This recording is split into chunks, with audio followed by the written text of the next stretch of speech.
Halo semuanya, selamat pagi, siang, sore, malam, atau jam berapapun kalian melihat video ini.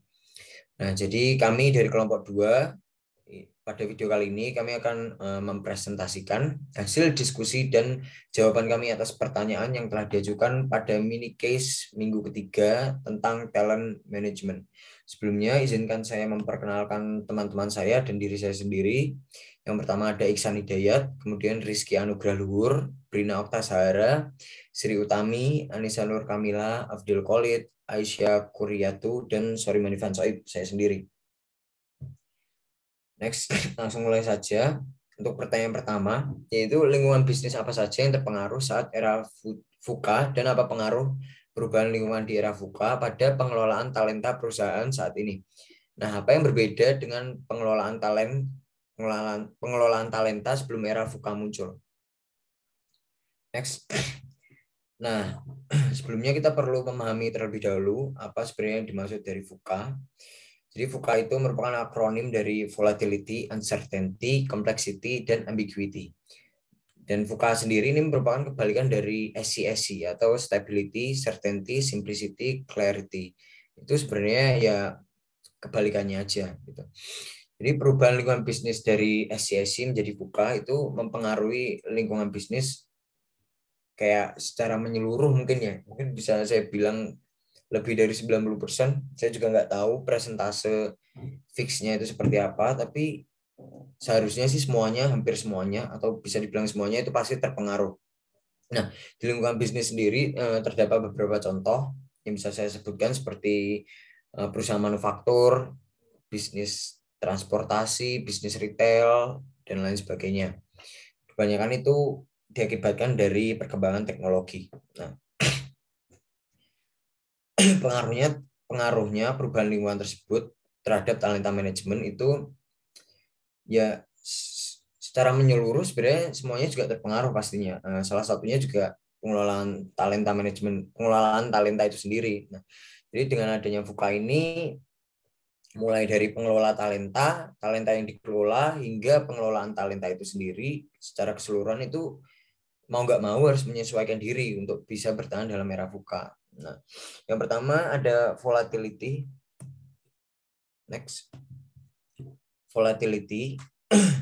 Nah, volatility ini merupakan keadaan di mana kita itu masih ada kemungkinan kita untuk bisa memprediksi results of our action.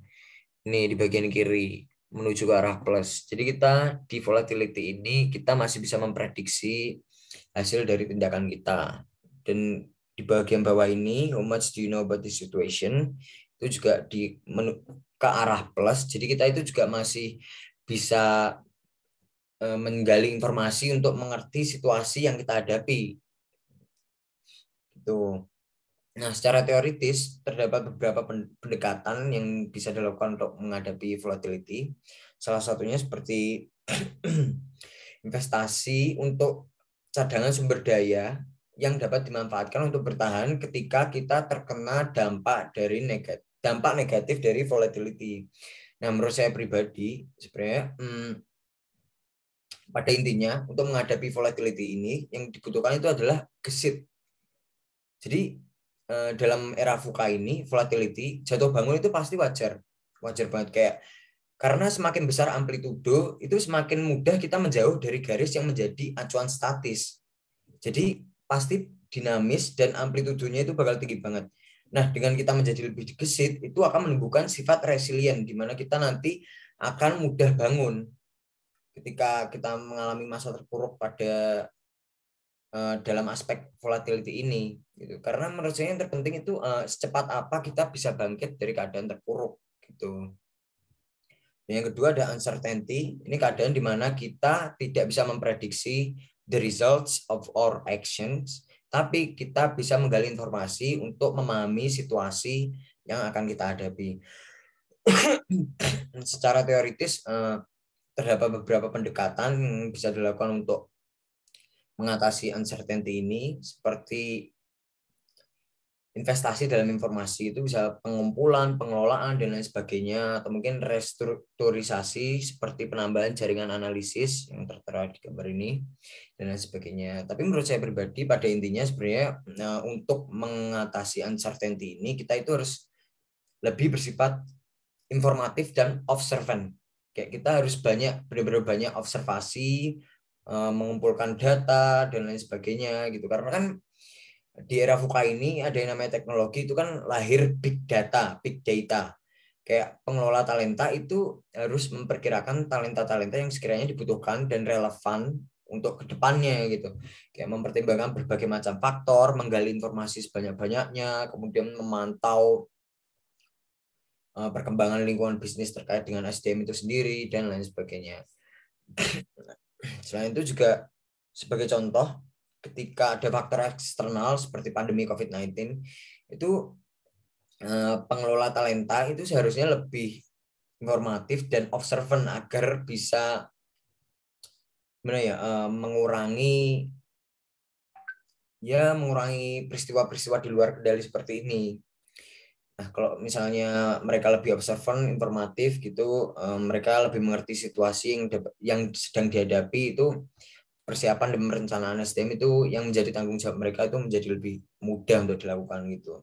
Yang ketiga itu ada complexity, keadaan di mana kita berdasarkan tabel ini itu kita bisa memprediksi the results of our action, tapi kita tidak tahu tentang situasi kita. Kayak informasinya terbatas dalam aspek complexity ini.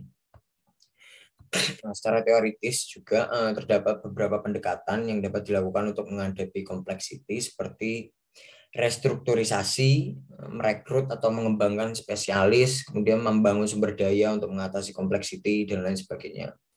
Menurut saya, complexity ini sebenarnya itu menuntut kita siapapun itu, termasuk pengelola talenta, talenta yang dikelola, pengelolaan talenta, sistem itu sendiri, itu menuntut kita untuk menjadi lebih adaptif. Kayak sebagai contoh, pemanfaatan teknologi yang berkembang pesat, seperti penggunaan berbagai aplikasi kantoran, Microsoft Office, aplikasi komunikasi, WhatsApp, aplikasi meeting dalam jaringan, Zoom, dan lain sebagainya. Itu kayak sudah menjadi suatu hal yang dasar banget, skill dasar yang harus kita miliki untuk menghadapi era VUCA ini. Nah, dalam mengelola talenta juga, kayak kan perkembangan teknologi itu kan terus berkembang, kayak nggak ada habisnya, dan perkembangannya itu kayak benar-benar cepat banget.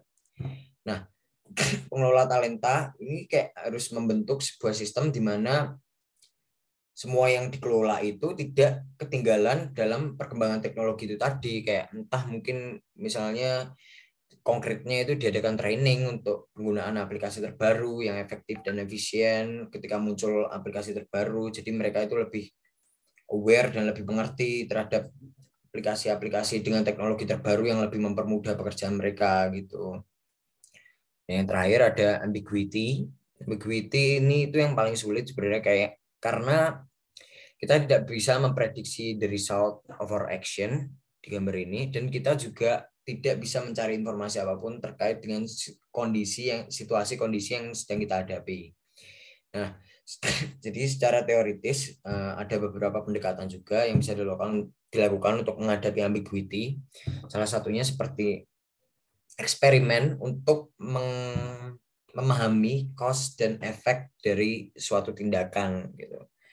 Nah, sebelum istilah VUCA menggema, itu hanya para petinggi perusahaan yang diharapkan untuk menghadapi situasi dan kondisi seperti VUCA ini. Jadi kayak seiring meningkatnya intensitas VUCA itu sendiri, organisasi itu dituntut untuk memiliki SDM yang lebih kreatif dan inovatif. Jadi makin sekarang itu kayak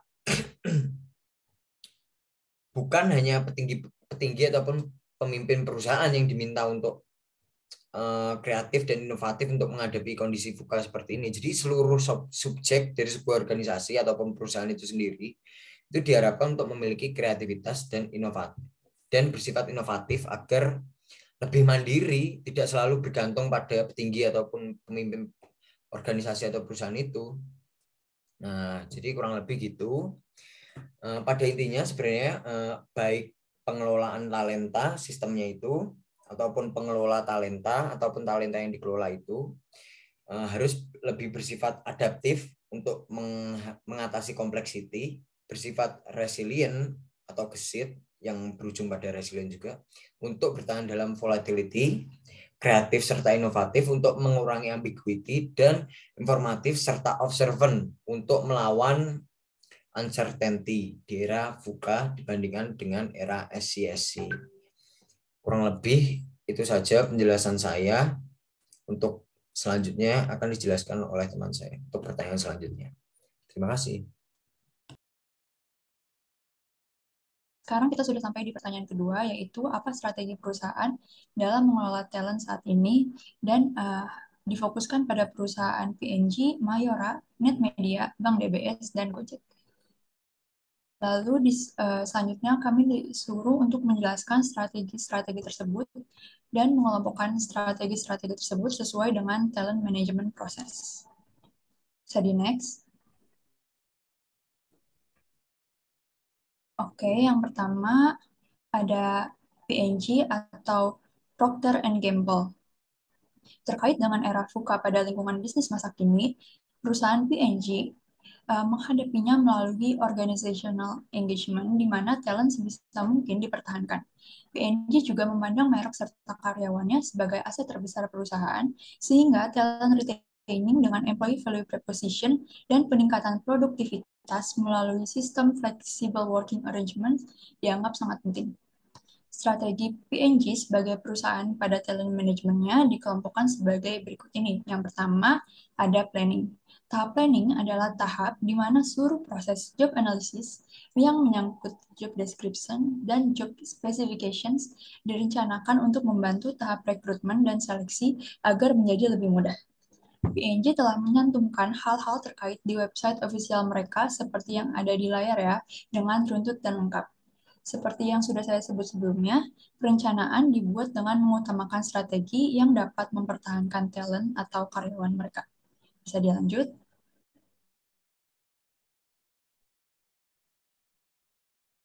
Oke, yang kedua ada recruiting and selecting.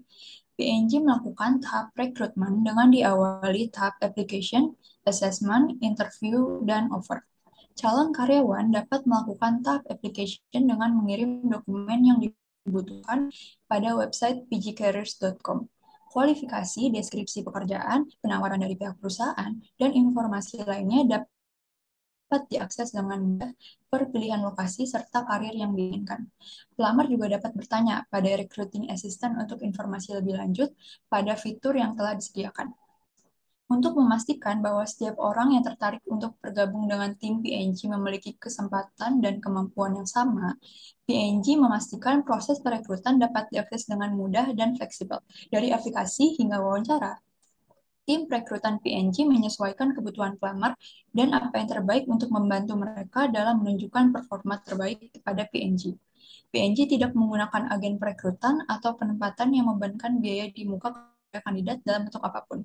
Namun terkadang PNG memperkerjakan agen perekrutan atau penempatan untuk membantu pemilihan kandidat pada pekerjaan tertentu. Bisa dilanjut?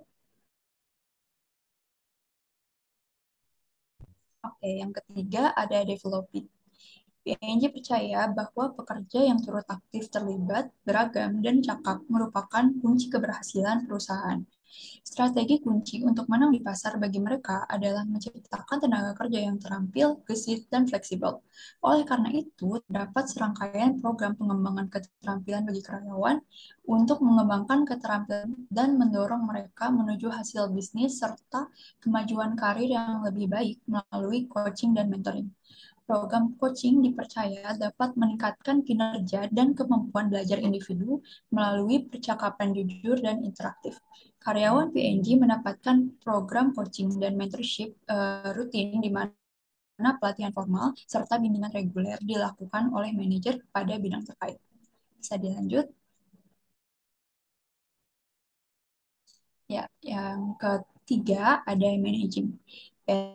PNG percaya bahwa pekerjanya merupakan orang-orang yang menambah value perusahaan. Mereka juga menetapkan innovation sebagai core perusahaan baik pada teknologi maupun talent manajemennya, sehingga pemutusan divisi yang tidak penting dapat dilakukan dengan baik. Namun, talent retainment juga mereka prioritaskan dengan Employee Value Proposition atau EVP yang sempat saya singgung di awal. PNG menyediakan fasilitas memadai yang menjadi kebutuhan karyawan. Selain itu, diterapkan juga sistem flexible working arrangements, di mana karyawan bisa bebas duduk di mana saja di kantor PNG, lalu ada sistem work from home, flexible hours, dan sebagainya.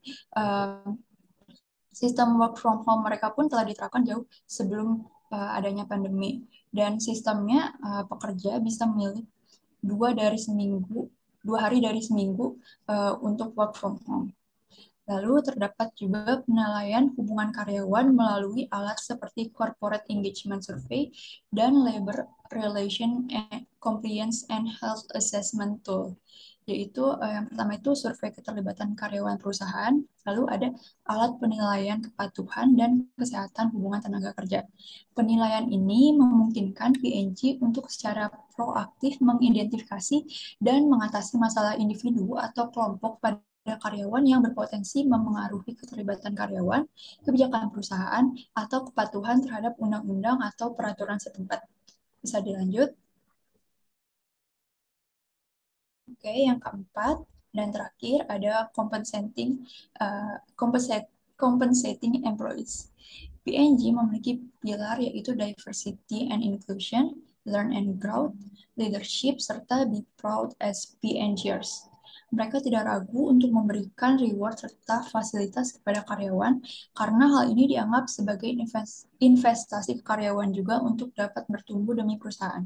Kompensasi yang diterima karyawan selain gaji pokok, tunjangan adalah asuransi medis, skema pensiun yang kompetitif, waktu liburan, dan benefit work-family balance lainnya. Karyawan yang mencerminkan perilaku konsisten dengan faktor kinerja PVP dan peak performance factors, bisa dilihat panjangannya di layar, akan diberikan reward sebagaimana mestinya. PNG percaya bahwa pengakuan serta penghargaan pada pencapaian berkontribusi pada perasaan karyawan yang dihargai, dan hal ini dapat mendorong mereka untuk memberikan yang terbaik kepada perusahaan. Lebih lanjut.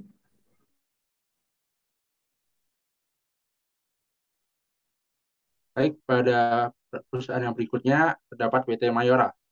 Pada bagian planning, PT Mayora berkeyakinan dalam meng-hire karyawan yang di-hire bukanlah sekedar karyawan, namun juga fitur leader. Jadi mereka adalah potensi bagi perusahaan untuk mampu memimpin pasar. Kemudian pada bagian recruiting, PT Mayora memposting lowongan pekerjaan dan menarik calon karyawan untuk melamar. Dalam proses seleksi ini terdapat 3 tahapan, yaitu yang pertama seleksi berkas. Dalam tahap ini, para calon karyawan hanya mengumpulkan berkas-berkas seperti transkrip nilai, CV, dan lamaran kerja. Kemudian terdapat tes psikotes dengan berbagai alat tes seperti PPSS, tes kepribadian, dan macamnya. Kemudian tahap terakhir ada interview.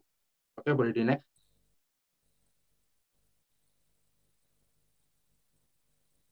Boleh di next.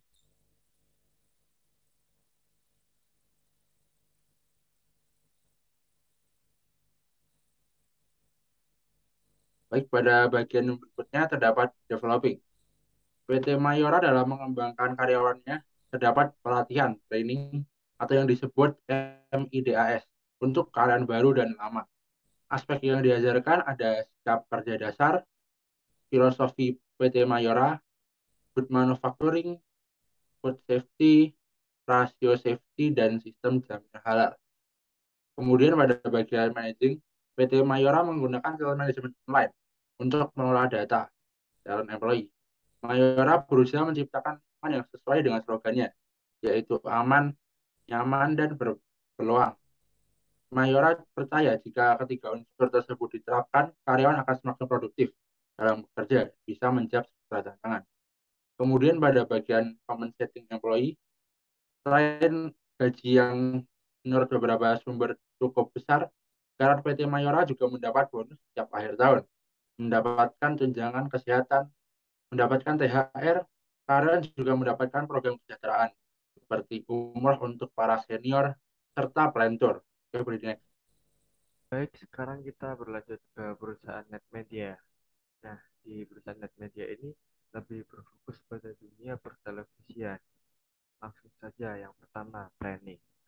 Karena pada perusahaan net media, CEO net media menerapkan kepada seluruh anggotanya untuk memiliki jiwa disiplin dan memanfaatkan media sosial agar lebih mudah dijangkau masyarakat.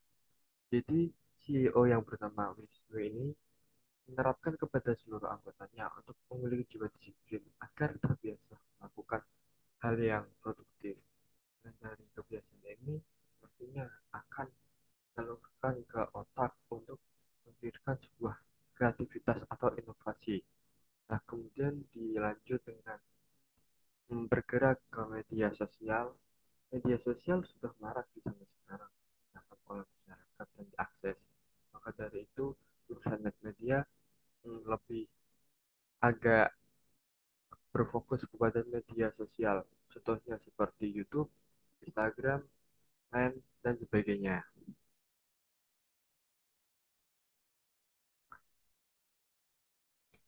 Oke, sekarang kita berlanjut ke perusahaan net media. Pasti kalian sudah tahu, perusahaan net media ini berfokus pada dunia pertelevisian. Nah, langsung saja ke tahap bagian yang pertama adalah planning. Nah, di planning ini, CEO Net Media menerapkan kepada seluruh anggotanya untuk memiliki jiwa disiplin dan memanfaatkan media sosial agar lebih mudah dijangkau masyarakat. Jadi, CEO Net Media yang bernama Pak Wisnu menerapkan kepada anggotanya untuk terbiasa melakukan kegiatan atau aktivitas yang disiplin guna untuk membiasakan diri agar bisa terlatih dengan produktif ataupun menyalurkan ke otak sehingga pemikiran dari anggota tersebut akan memiliki sebuah kreativitas atau inovasi dari kebiasaannya. Nah, dilanjut dengan media sosial. Di zaman sekarang pastinya sudah tentu marak perkembangan media sosial seperti YouTube, Instagram, TikTok, dan sebagainya. Maka dari itu, perusahaan media berkecimpung di dunia media sosial agar lebih menarik perhatian masyarakat. Di proses rekrutmen ini, perusahaan media secara biasa layaknya perusahaan nyari karyawan dari pengumpulan berkas, interview bersama HR, dan yang terakhir tes psikotes. Nah, namun yang dibedakan dari perusahaan ini yaitu memilih karyawan yang masih memiliki umur belasan ataupun 20-an.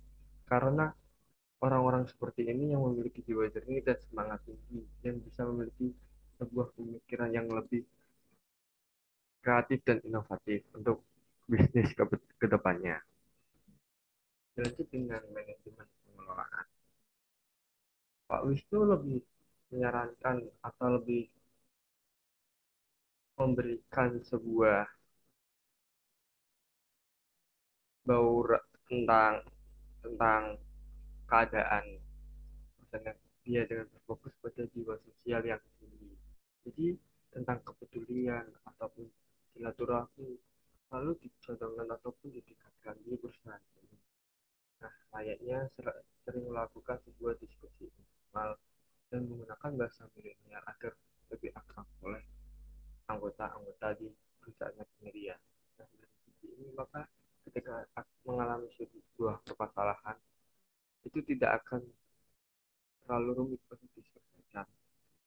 Dari internet media sendiri pastinya akan selalu memiliki sebuah pemikiran yang bagus karena sudah terbiasa untuk berkomunikasi.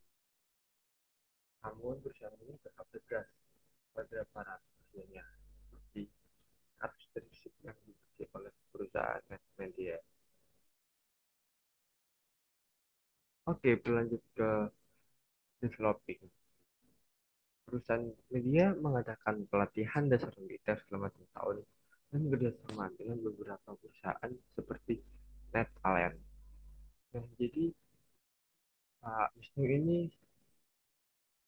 melatih anggotanya untuk ikut pelatihan dasar militer guna menciptakan sebuah kedisiplinan dan kebiasaan diri agar tidak semena-mena untuk melakukan sebuah aktivitasnya. Dari sini bisa manfaat ataupun menyalurkan ide-ide yang baik karena sudah terlatih atau terbiasa dengan melakukan kegiatan yang disiplin. Nah, tidak hanya itu juga, Pak Wisnu juga melakukan kerjasama di beberapa perusahaan juga untuk melakukan sebuah pengembangan dari bisnisnya. Contohnya seperti kolaborasi dengan Netalen sendiri. Perusahaan Netalen memiliki value, yaitu memiliki sebuah pengelolaan artis manajemen di bagian Indonesia. Jadi artis yang baru naik daun ataupun yang lagi viral pasti akan diarahkan oleh perusahaan Netalen ini. Nah, perusahaan media memiliki melihat dari perusahaan Netalen memiliki value, maka akhirnya melakukan sebuah kolaborasi juga untuk meningkatkan kedekatan dengan masyarakat agar lebih menghibur ataupun lebih sering ditonton. Lanjut ke kompensasi. Kompensasi yang didapatkan oleh karyawan net media berupa BPJS Ketenagakerjaan, tunjangan hari raya, dan tunjangan jabatan. Selanjutnya akan dijelaskan oleh teman saya, Ihsan. Selanjutnya adalah mengenai talent management proses dari Bank DBS. Pada tahap planning, Bank DBS tidak memprioritaskan seberapa lama karyawan bertahan. Nah, tetapi poin pentingnya adalah karyawan dapat memberikan dampak positif bagi perusahaan. Nah, kemudian pada tahap recruiting, Bank DBS banyak mencari karyawan milenial karena pada generasi tersebut, karyawan dapat cepat merespon dan ikut dalam proses perubahan. Kemudian, pada tahap developing, Bank DBS sendiri membudayakan budaya kerja yang menyenangkan, yang dikemas dengan benefit dan aktivitas kepada karyawan, sehingga terdapat beberapa pelatihan yang dapat diambil oleh karyawan dari Bank DBS tersebut. Kemudian pada tahap managing, Bank DBS memperlakukan hot desk atau ruang terbuka untuk karyawan, sehingga karyawan bebas memilih tempat duduknya. Nah, Bank DBS juga membebaskan karyawan untuk tidak presensi di kantor yang penting, tugas selesai tepat waktu dan selesai. Nah, kemudian mereka juga memiliki social hub dengan pantry di setiap lantai yang dapat digunakan untuk rapat dan kerja. Mereka juga mengakomodasi acara seperti lunch and learn sebagai tempat karyawan untuk berbicara mengenai bidang kerjanya kepada human resource. Nah, kemudian pada tahap terakhir yaitu compensating employees, Bank DBS memberikan sejumlah dana mulai dari medical check-up, hiburan, traveling, kebutuhan ke pusat kebugaran, hingga berbagai pelatihan seperti kursus bahasa asing, bahasa Inggris, memasak, atau juga menulis. Kemudian rekan saya silahkan.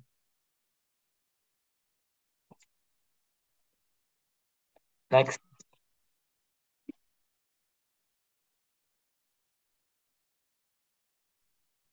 Selain perusahaan-perusahaan yang telah dijelaskan tadi, era VUCA juga sedang dihadapi oleh Gojek yang merupakan salah satu perusahaan besar di bidang transportasi. Nah, perubahan-perubahan yang terjadi tersebut menjadikan Gojek harus dapat mengikuti alur perubahan dan terus berinovasi agar perusahaan dapat terus bertahan. Oleh karena itu, Gojek telah mempersiapkan beberapa strategi dalam menghadapi era VUCA sebagai bentuk pengelolaan SDM mereka agar Gojek dapat mempertahankan para karyawannya dan juga merekrut orang-orang terbaik bagi perusahaannya. Nah, strategi planning yang dimiliki oleh Gojek yang pertama adalah memecah visi dan misi perusahaan ke dalam target jangka pendek yang jelas dan menantang agar dapat memperkuat mental para pekerja. Karena era VUCA saat ini membutuhkan psikologis dan juga mental yang kuat dari dalam tim maupun individu dari pekerja Gojek sendiri. Lalu yang kedua, menggunakan teknologi Big Data untuk membantu Gojek memprediksi pola mobilitas karyawan di masa depan. sehingga memungkinkan perusahaan untuk dapat merencanakan bakat dan juga keterampilan yang dibutuhkan. Teknologi Big Data ini dapat berupa talent analytic yang mampu menyediakan data yang akurat pada bentuk kontrak pegawai secara historis. Nah, teknologi ini diharapkan mampu mengurangi resiko perjanjian kontrak yang sia-sia. Lalu yang kedua adalah selecting. Nah, Gojek memotong rantai keputusan bagi karyawan yang berkinerja tinggi sebagai bentuk respon adaptif terhadap perubahan yang terjadi. Karena terkadang itu demi mencapai hasil yang tinggi dan di atas rata-rata, perusahaan hanya memberikan wewenang pada anggota tim yang memiliki kemampuan adaptif tinggi. Lalu yang ketiga adalah strategi developing. Gojek mengadakan leadership training program untuk membentuk sikap dan mental para karyawannya, sehingga para karyawannya dapat memiliki keunggulan karakter. Keunggulan karakter di sini mencangkup ketangguhan sikap mental para karyawannya, kemampuan berkolaborasi, dan juga sikap membelajar. Nah, keunggulan karakter ini diharapkan dapat membantu para karyawan untuk bekerja sama dengan berbagai pihak yang memiliki sikap yang beragam dan juga membantu karyawan untuk beradaptasi dan berinovasi di bawah tekanan yang berat. Lalu, strategi yang berikutnya yang termasuk ke dalam managing. Nah, Gojek telah menetapkan jam dan lokasi kerja yang fleksibel bagi para karyawannya, sehingga para karyawannya dapat dengan mudah bekerja di lokasi kerja yang fleksibel dan juga jam yang fleksibel. Lalu yang kedua, Gojek menciptakan atmosfer kerja dan juga kantor yang nyaman bagi para pekerja dengan menyediakan makanan sehat di kantin, lalu menyediakan arena bermain sebagai refreshing bagi para karyawannya, lalu sarana dan kelas olahraga seperti Go Gym, Go Yoga, dan juga Go MMA. Lalu Gojek juga menyediakan ruang kerja yang santai, studio belajar, kamar tidur, kamar mandi, ruang menyusui, dan perpustakaan. Lalu untuk compensating employee, Gojek itu menyediakan beberapa asuransi bagi para karyawannya, seperti Gojek bekerja sama dengan Astra dan juga BPJS Ketenagakerjaan untuk mendorong para karyawannya, terutama para driver, dapat memiliki BPJS Ketenagakerjaan. Nah, Gojek bekerja sama dengan Astra itu untuk memberikan program asuransi dengan nama asuransi kecelakaan diri yang dapat membantu para pekerja ketika nanti mereka bekerja, terdapat kecelakaan, mereka dapat mendapatkan asuransi dari program asuransi tersebut. Next.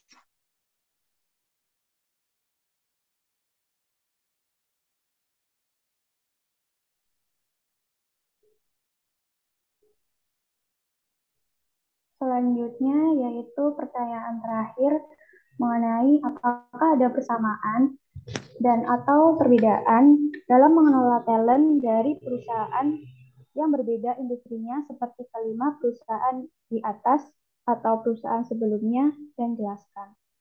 Next.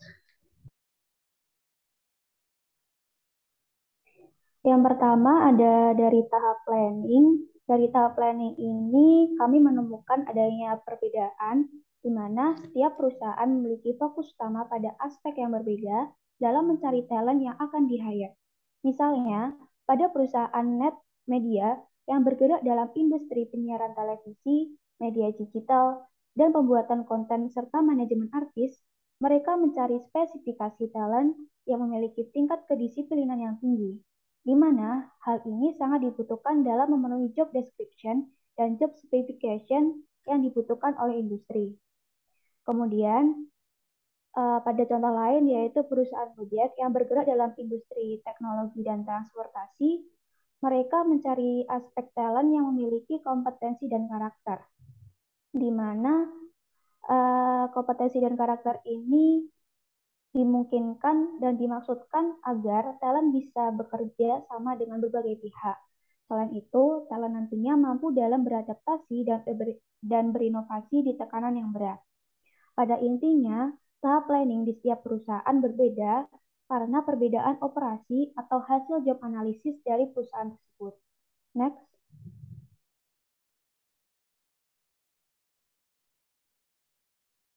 Kemudian ada tahap recruiting dan selecting.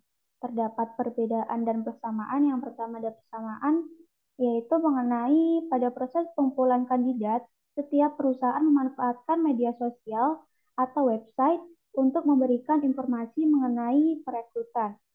Secara keseluruhan, tahap recruiting dan selecting untuk pencarian informasi talent pada kelima perusahaan memiliki persamaan, yaitu seleksi berkas dan wawancara. Kemudian perbedaannya, beberapa perusahaan menggunakan psikotes dalam tahap selectingnya, seperti pada perusahaan Mayora. Perbedaan pada tahap selecting ini dikarenakan perbedaan kebutuhan informasi bagi perusahaan. Next. Selanjutnya yaitu pada tahap developing. Terdapat persamaan dan perbedaan juga, yaitu persamaannya pada umumnya masing-masing bidang industri memiliki kesamaan, yaitu setiap training yang dilakukan berdasarkan dengan masing-masing divisi dalam perusahaan. Sedangkan perbedaannya, setiap industri juga memiliki pengembangan dan training yang berbeda-beda tergantung pada bidang yang masing-masing. Pada industri pengolahan makanan dan minuman seperti Mayora, mereka melakukan training mengenai Good Manufacturing Practice atau GMP, kemudian ada Food Safety, Basic Safety, dan lain sebagainya.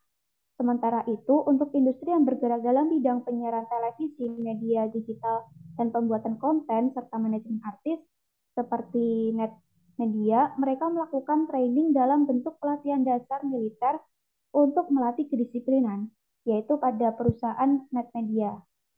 Yang sudah saya jelaskan tadi, di mana perusahaan net media ini mewajibkan karyawannya untuk melakukan pelatihan dasar militer selama 2 pekan terlebih dahulu. Hal ini bertujuan agar karyawan bisa menanamkan kedisiplinan, sehingga nantinya ketika karyawan lolos pelatihan ini akan mengenakan seragam ala militer yang dapat memacu antusiasme dan kebanggaan karyawan itu sendiri. Perbedaan pada tahap developing ini disebabkan pada perbedaan tujuan dalam pengelolaan SDM di setiap perusahaan. Next. Saya akan melanjutkan penjelasan dari ARA. Yang ketiga ada managing. Dari 5 perusahaan, secara umum mereka memiliki tujuan yang sama, yaitu mempertahankan para pekerjanya. Namun dalam eksekusinya, mereka melakukan hal-hal yang berbeda dan bermacam-macam. Misalnya pada perusahaan Gojek yang memberikan atmosfer kerja dan kantor yang nyaman, penerapan jam dan lokasi kerja yang fleksibel, menyediakan area melepas penat, dan lain sebagainya. Hal yang sama juga dilakukan oleh perusahaan PNG yang memberikan flexible working di mana karyawan secara bebas menentukan tempat duduk mereka untuk bekerja dan menyediakan fasilitas lain seperti fasilitas kesehatan, olahraga, dan transportasi di pabrik. Sementara itu, untuk perbedaannya dapat dilihat pada perusahaan DBS. Perusahaan DBS merupakan salah satu dari kelima perusahaan yang tidak terlalu mementingkan loyalitas karyawannya. DBS tidak menganggap pekerjanya yang mayoritas merupakan generasi milenial dengan sifat generasi kutu loncat sebagai penghalang perusahaan. Yang terpenting bagi DBS adalah dampak positif yang diberikan oleh pekerjanya. Meskipun begitu, DBS tetap memberikan fleksibilitas jam dan tempat kerja, menyediakan hot desk atau ruang terbuka untuk bekerja, dan social food yang konsep ruang terbuka dengan pantry. Namun, pada akhirnya, kelima perusahaan tersebut tetap memiliki tujuan yang sama dalam hal managing, yaitu tidak lain dan tidak bukan adalah agar para karyawannya bekerja dengan nyaman. Kemudian yang terakhir yaitu compensating. Persamaan dari setiap bidang industri tersebut memberikan kompensasi yang cukup besar bagi para talentnya, yaitu berupa pemberian gaji pokok dan tunjangan untuk kesehatan. Adapun gaji pokok merupakan kewajiban perusahaan kepada para talent sesuai dengan pekerjaan yang dilakukan. Sementara itu, asuransi kesehatan bertujuan untuk meringankan beban para talent apabila mengalami masalah kesehatan secara mendadak dan khususnya dalam hal yang berkaitan dengan pekerjaan. Sementara itu, perbedaannya untuk kompensasi tambahan, masing-masing industri memiliki berbagai jenis kompensasi tambahan yang bervariasi pada setiap perusahaannya. Oke, sekian dari presentasi dari kelompok kami. Ada kurang lebihnya kami mohon maaf. Terima kasih. Wassalamualaikum warahmatullahi wabarakatuh.